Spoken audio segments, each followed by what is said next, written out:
हे overall budget तुम्ही बघणार तर खूपच बॅलन्स्ड बजेट आहे.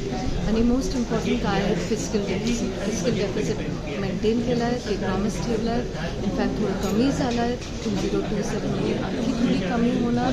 आणि खूप फुल तुम्ही बघणार तर बॅलन्स्ड बजेट आहे. युवावर, महिलांवर, स्किलिंगवर, उद्योगपतीवर, टुरिझमवर, इन्फ्रास्ट्रक्चरवर सगळ्याकडे व्यवस्थित ध्यान दिलं आहे. सर्वसामान्यांसाठी काय भेटणार आहेत या बजेटमध्ये?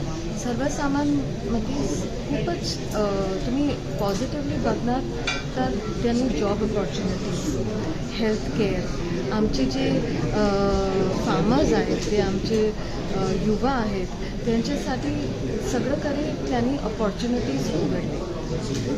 प्रायमरी सेक्टरमध्ये बघितलं ते देशासाठी खूप महत्त्वाचे असते. यावेळीच त्यांच्यासाठी काही नियोजन स्कीम्स किंवा टेक्नॉलॉजी किंवा नवीन टूल्स जे आहेत ते इंट्रोड्यूस करण्यात आलेले आहेत का?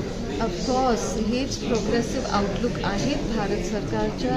AI, डिजिटलायझेशन, कॉन्टेंट क्रिएशन, युवांसाठी डिझाईन, टुरिझम, डिफेन्स सगळ्याकडे त्यांनी AI आणि सस्टेनेबिलिटी वर विशेष ध्यान दिलं आहे. AIIM सारखं 3 विशेष नवीन हॉस्पिटलसुद्धा उभारण्यात येणार आहेत, असेही सुद्धा उल्लेख केला गेला आहे बजेटमध्ये. काय सांगा? हो, फक्त हॉस्पिटल्स नाही, कॅन्सर केअर आणि विचित्र मेडिकल जे इक्विपमेंट्स आहेत, मेडिसिन्स आहेत, त्याचे पण इम्पोर्ट कस्टम ड्युटीला एक्झाम दिलं आहेत. आणि वेगळ्या क्षेत्रात हेल्थ केअरला खूपच ध्यान दिलं आहे, मेंटल हेल्थ केअरला आणि हॉस्पिटल्स उघडायला विशेष ध्यान दिलं आहे.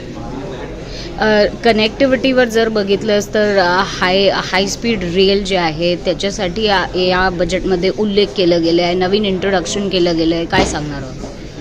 परत तुम्ही बघणार तर हे खूपच पॉझिटिव्ह अप्रोच आहे. इन्फ्रास्ट्रक्चरला ध्यान दिलं आहे, रेल्वेला ध्यान दिलं आहे, metro to metro, 3 tier to 2 tier सिटीजला ध्यान दिलं आहे. मुंबईतून पुणे, पुणेतून हैदराबाद, बँगलोर, वाराणसी सगळीकडे कवर केलं आहे. आणि हेच नाही, वॉटर वर्क्स ऑल्सो, वॉटरवेजला पण खूपच ध्यान दिलं आहे. विशेषकरिता आता यूथ जे आहे, आपले जे देश आहेत ते यूथसाठी खूप मानले जातात, ओळखले जातात. यूथसाठी या बजेटमध्ये विशेष काय आहे? एज्युकेशनला ध्यान दिलं आहे, त्यांच्या हेल्थला ध्यान दिलं आहे, कसं ते प्रोग्रेस करणार त्याला विशेष ध्यान दिलं आहे.